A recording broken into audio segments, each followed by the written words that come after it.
So there are two types of waves based on the disturbance of particles. आपको पता है wave क्या है? It is a disturbance of particles. There are two types. The first one is longitudinal wave. What is longitudinal wave? A wave in which particles travel back and forth in the same direction in which wave is moving. Example, wave इस direction में जा रही है, इस direction में मतलब एक motion जा रहा है, इस डायरेक्शन में एक एनर्जी जा रही है, उसी डायरेक्शन में पार्टिकल मूव करते हैं अपनी इक्विलिब्रियम पोजीशन पे। एग्जांपल, ये पार्टिकल्स दिख रहे हैं, ये पार्टिकल्स दिख रहे हैं, ये हवा के पार्टिकल्स, एरो पार्टिकल जो दिखते नहीं है पर मैंने ड्रॉ किए। देखो यहाँ पर कोई बोला मतलब एक एनर्जी गई और कोई यहाँ पर सुना, तो यहाँ पर से एनर्जी यहाँ तक ट्रांसफर हो रही है। इसका मतलब ये नहीं कि जो एयर पार्टिकल्स वो मूव करते हैं, वो खाली क्या करते हैं, वाइब्रेट करते हैं, टू एंड फ्रो, ऐसा आगे पीछे। एग्जांपल, मैंने बोला ऐसे जा रही है, मेरी एनर्जी देखो ऐसे जा रही है और पार्टिकल ऐसे ऐसे मूव कर रहे हैं, टू एंड फ्रो, उसी डायरेक्शन में मूव करना, that is called longitudinal wave. The best example is the sound wave. चाहे सॉलिड मीडियम हो, चाहे लिक्विड हो, चाहे गैसेस हो, लॉन्जिट्यूडिनल वेव बन सकती है तीनों मीडियम में। ठीक है, चलो देखो प्यारा एग्जांपल, परफेक्ट एग्जांपल। देखो ये स्ट्रिंग, मान लो ये एयर पार्टिकल्स है ना, अगर यहां से बोला यहां से सुना, ठीक है, देखो आप देखो एक एनर्जी जा रही है ना, एक मोशन जा रहा है नीचे, देखो ऊपर नीचे जा रहा है motion, are you getting the point? एक मोशन जा रहा है, एक मोशन ऐसे गया ऐसे आया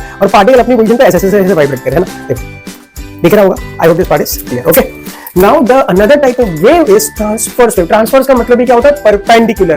परपेंडिकुलर का मतलब a wave in which particles of the medium vibrates up and down at a right angle in which wave is moving. Wave ऐसे जा रही है और पार्टिकल से डिंग डिंग डिंग डिंग कर रहे हैं। The best example is string. The best example is string। देखो ऐसा है ना, वेव जा रही है, इसको मैंने यहाँ से वेव ऐसे गई और पार्टिकल ऐसे ऐसे अप एंड डाउन हो रहे हैं। तो बेस्ट एग्जांपल इज स्ट्रिंग। ठीक है, देखो एक स्ट्रिंग को पकड़ के तो झटका मारे टक, तो पता है स्ट्रिंग ऐसे ऐसे जाएगी, तो बेसिकली उसके जो पार्टिकल है अप एंड डाउन कर रहे हैं। और वेव का motion, wave is the energy motion. I hope this part is clear now, है ना। वेव क्या है? एक एनर्जी का मोशन है और पार्टिकल ऐसे ऐसे ऐसे ऐसे वाइब्रेट करते हैं। तो if particles are vibrating up and down at right angle in which the direction wave is moving, इसको बोलते हैं transverse wave. The best example is wave on a string. String में जो वेव बनती है, स्ट्रिंग में जो वेव, स्ट्रिंगली देखो, स्ट्रिंग झटका मारो, वेव बनी, ऐसे ऐसे वेव बनी, है ना। वेव ये लहरें नहीं होती, आपको पता है। पार्टिकल अप एंड डाउन हुए, एक पार्टिकल को पकड़ो, अप एंड डाउन वेव ऐसे जा रही है, इसको बोलते हैं transverse wave. Another example is light wave, जो आपको 12th में ही समझ में आएगा जब आप वेव ऑप्टिक्स पढ़ोगे। तो बेसिकली एक जगह इलेक्ट्रिक फील्ड होती है, एक जगह मैग्नेटिक फील्ड, और लाइट इस डायरेक्शन में जा रही है, तो दैट इज ट्रांसवर्स। ओके, तो यहाँ पर भी लाइट भी ट्रांसवर्स वेव है।